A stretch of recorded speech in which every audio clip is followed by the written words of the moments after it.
அது இல்லங்க, உங்களுக்கும் அவருக்கும் தேர்தல் நேரத்துல முரண்பட்ட கருத்துக்கள் நிறைய இருந்தது. அத நான் எதுவும் சொல்ல வரல. ஆனா அவரை பத்தி நீங்க என்னெல்லாம் பேசி இருக்கீங்க, அது கொஞ்சம் ஞாபகம் இருக்கா உங்களுக்கு? எங்க வில்லேஜ் முன்னேற்றத்திற்காக நானும் பேசினேன், அவரும் பேசினாரு, அவர் ஜெயிச்சாரு. அந்த நேரத்துல பேசுவது என்பது எல்லாருடைய தனிப்பட்ட ஒரு விஷயமா தான் நீங்க எடுத்துக்கணுமே தவிர, அந்த நேரத்தை பேச வச்சது காலம் ஃபுல்லா பேசணும்னு இல்லை. ஒரு முன்னேற்றத்துக்காக அவரும் பேசினார், நானும் பேசினேன். ஆனா அவர் ஜெயிச்சிட்டாரு.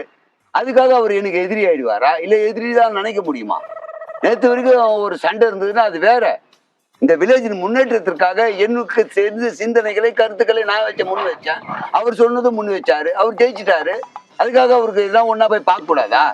சார், தேர்தல் நேரத்துல நீங்க என்னென்ன பேசுனீங்களா நான் கேட்க வரல சார். அவரை பத்தி மட்டும் நீங்க பேசல, பல பேரை பத்தி நீங்க பேசிருக்கீங்க.